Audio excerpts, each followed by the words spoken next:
नमस्कार दोस्तों, धीरज online study में आप लोगों का स्वागत है। दोस्तों, आज के वीडियो में हम लोग जीके के मोस्ट इम्पॉर्टेंट क्वेश्चन पर डिस्कस करेंगे जो आपके आगामी परीक्षा के लिए महत्वपूर्ण है।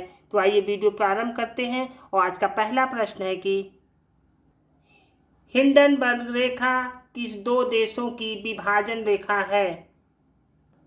ऑप्शन है जर्मनी व पोलैंड की, ऑप्शन बी है जर्मनी व फ्रांस की, ऑप्शन सी है उत्तरी कोरिया व दक्षिणी कोरिया, या ऑप्शन डी रूस और फिनलैंड की। इनमें से बताइए सही जवाब क्या है। देखिए, सही जवाब है ऑप्शन ए जर्मनी और पोलैंड की।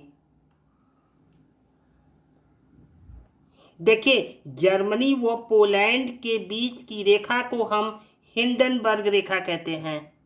देखिए, जर्मनी व फ्रांस के बीच की रेखा को क्या कहते हैं? मैगी नॉट रेखा कहते हैं। देखिए, उत्तरी कोरिया व दक्षिण कोरिया के मध्य बीच की सीमा को क्या कहते हैं? 38वीं समानांतर रेखा कहते हैं। ठीक, अगला क्वेश्चन है मेगुती का मंदिर भारत के किस राज्य में स्थित है? ऑप्शन है Himachal Pradesh, option B Tamil Nadu, option C Karnataka, या ऑप्शन डी महाराष्ट्र। इनमें से बताइए सही जवाब क्या है। देखिए, सही जवाब है ऑप्शन सी कर्नाटक। देखिए, मेगुती का जैन मंदिर कर्नाटक राज्य के बीजापुर जिले में स्थित है। ठीक, देखिए, इस मंदिर का निर्माण 634 ईस्वी में पुलकेशिन द्वितीय के मंत्री द्वारा कराया गया था। ठीक, चालुक्य वास्तु शैली में निर्मित यह एक महत्वपूर्ण जैन मंदिर है। अगला क्वेश्चन है न्यूक्लिक अम्ल की खोज सबसे पहले किसने की थी? Option A Friedrich Miescher, option B Cavendish, option C Rutherford, या ऑप्शन डी ओटो हान। इनमें से बताइए सही जवाब क्या है। देखिए, सही जवाब है ऑप्शन ए फ्रेडरिक मिशर। देखिए, फ्रेडरिक मिशर ने 1869 में सर्वप्रथम पश कोशिकाओं में न्यूक्लिक अम्ल की खोज की थी। क्योंकि ये केंद्रक में पाए जाते हैं, अतः इसे न्यूक्लिक नाम दिया गया। ठीक, देखिए, वे यौगिक जो आनुवंशिक गुणों के स्थानांतरण प्रकीर्ण एवं प्रोटीन संश्लेषण का कार्य करते हैं, उसे न्यूक्लिक अम्ल कहा जाता है। ठीक, देखिए, न्यूक्लिक अम्ल दो प्रकार के होते हैं। पहला है डिऑक्सी राइबोस न्यूक्लिक अम्ल यानी डीएनए, और दूसरा है राइबोस न्यूक्लिक अम्ल यानी आरएनए। अगला क्वेश्चन है 2 मई 2022 को ग्रीस के हेराक्लियोन में आयोजित जूनियर विश्व भारोत्तोलक चैंपियनशिप में स्वर्ण पदक जीतने वाली पहली भारतीय महिला कौन है?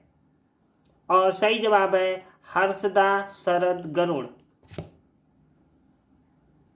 देखिए, हर्षदा शरद गरुड़ ग्रीस के हेराक्लियोन में आयोजित जूनियर विश्व भारोत्तोलक 2022 में स्वर्ण पदक जीतने वाली पहली भारतीय महिला बन गई हैं। ठीक, देखिए, हर्षदा शरद गरुड़ से पहले इस चैंपियनशिप में पदक जीतने वाली सिर्फ 2 भारतीय खिलाड़ी हैं, जिसमें मीराबाई चानू ने वर्ष 2013 में कांस्य पदक जीता था और पिछले वर्ष अंचिता सेवली ने रजत पदक जीता था। ठीक है, अगला क्वेश्चन है किस यौगिक को पल्स एस कहते हैं? Option A potassium carbonate, option B sulphuric अम्ल, ऑप्शन सी हाइड्रोक्लोरिक अम्ल, या ऑप्शन डी टाइटेनियम। इनमें से बताइए सही जवाब क्या है। देखिए, सही जवाब है ऑप्शन ए पोटेशियम कार्बोनेट। देखिए, पोटेशियम कार्बोनेट को पोटास या पल्स एस के नाम से जाना जाता है। देखिए, पोटास जले हुए पौधों की राख पर पानी डालकर और फिर बड़े बर्तन में बने घोल को वाष्पित करके आसानी से बनाया जा सकता है। ठीक,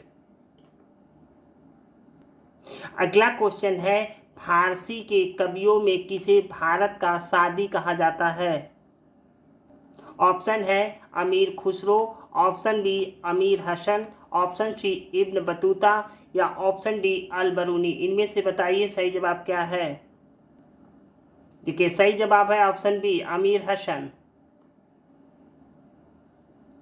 देखिए अमीर हसन बलबन के काल का प्रसिद्ध विद्वान था। ठीक, देखिए उनकी प्रसिद्ध कृति कौन सी है? फवायद उल फवाद। देखिए अमीर हसन उच्च कोटि का गजल रचयिता था। इन्हें भारत का सादी कहा जाता था। ठीक, अगला क्वेश्चन है फाल्केटिंग किस देश की संसद का नाम है? Option A Denmark, option B Israel, option C Japan या ऑप्शन डी ताइवान। इनमें से बताइए सही जवाब क्या है? देखिए सही जवाब है ऑप्शन ए डेनमार्क। देखिए इजराइल के संसद को क्या कहते हैं? इजराइल के संसद को नेसेट कहते हैं। ठीक है, और जापान की संसद को क्या कहते हैं? देखिए जापान की संसद को डायट कहते हैं। और ताइवान की संसद को क्या कहते हैं? ताइवान की संसद को युआन कहते हैं। अगला क्वेश्चन है भारत में निम्नलिखित में से कौन सी झील क्रेटर है? ऑप्शन है लोनार झील, ऑप्शन बी चिल्का झील, ऑप्शन सी सांभर झील या ऑप्शन डी पुलिकट झील। इनमें से बताइए सही जवाब क्या है? देखिए सही जवाब है ऑप्शन ए लोनार झील। देखिए चिल्का झील कहाँ पे है? चिल्का झील उड़ीसा में है और भारत की सबसे बड़ी लैगून झील है। ठीक, देखिए सांभर झील राजस्थान में है और खारे पानी की सबसे बड़ी अंतर्स्थलीय झील है। देखिए पुलिकट झील आंध्र प्रदेश और तमिलनाडु की सीमा पर स्थित है। देखिए ज्वालामुखी क्रिया के बाद बने क्रेटर में जल भर जाने के फलस्वरूप जिस झील का निर्माण होता है उसे क्रेटर झील कहते हैं। ठीक, और लोनार झील एक क्रेटर झील है। ठीक है, अगला क्वेश्चन है चूने के पानी में CO2 गैस प्रभावित होने पर प्राप्त अवक्षेप किस रंग का होता है? ऑप्शन है सफ़ेद, ऑप्शन बी हरा, ऑप्शन सी नीला या ऑप्शन डी भूरा। इनमें से बताइए सही जवाब क्या है? देखिए सही जवाब है ऑप्शन ए सफ़ेद। देखिए चूने के पानी में कार्बन डाइऑक्साइड गैस को प्रभावित करने पर कैल्शियम कार्बोनेट का सफ़ेद अवक्षेप तथा जल प्राप्त होता है। ठीक, अगला क्वेश्चन है अलाउद्दीन खिलजी द्वारा निर्मित अलाई दरवाज़ा कहाँ तक जाने का एक प्रवेश द्वार था? ऑप्शन है कुतुब मीनार, ऑप्शन बी 2.5 दिन का झोपड़ा, ऑप्शन सी सुल्तानगढ़ी या ऑप्शन डी कुब्बत उल इस्लाम मस्जिद। इनमें से बताइए सही जवाब क्या है? देखिए सही जवाब है ऑप्शन डी कुब्बत उल इस्लाम। देखिए कुब्बत उल इस्लाम मस्जिद के दक्षिणी प्रवेश द्वार को अलाई दरवाज़ा के नाम से जाना जाता है। ठीक है, देखिए अलाई दरवाज़ा का निर्माण अलाउद्दीन खिलजी ने 1311 ईस्वी में कराया था। ठीक, अगला क्वेश्चन है किस नदी पर तेलुगु गंगा परियोजना प्रारंभ की गई है? Option A Mahanadi, option B Kaveri, option C Krishna या ऑप्शन डी गोदावरी। इनमें से बताइए सही जवाब क्या है? देखिए सही जवाब है ऑप्शन सी कृष्णा नदी। देखिए तेलुगु गंगा परियोजना दक्षिण भारत में कार्यरत एक जलापूर्ति योजना है। ठीक, देखिए यह परियोजना तमिलनाडु में चेन्नई शहर को पेयजल उपलब्ध कराने के लिए शुरू की गई थी। ठीक,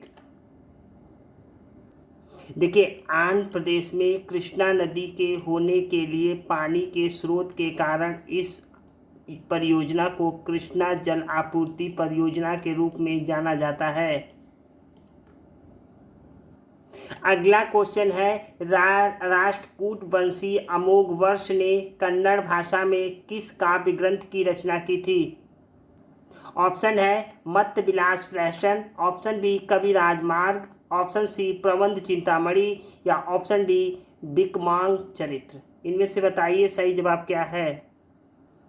देखिए सही जवाब है ऑप्शन बी कवि राजमार्ग। देखिए कन्नड़ भाषा भारत के कर्नाटक राज्य में बोली जाने वाली राजभाषा है। यह भारत के उन 22 भाषाओं में से एक है जो भारतीय संविधान की 8वीं अनुसूची में शामिल है। ठीक, देखिए कवि राजमार्ग के लेखक अमोघवर्ष थे और इस रचना का काल 815 से 877 के बीच माना जाता है। ठीक दोस्तों, ये रहा आज का अंतिम प्रश्न। ये वीडियो आप लोगों को कैसा लगा? अच्छा लगे तो लाइक, सब्सक्राइब और शेयर जरूर कीजिएगा। Thank you for watching.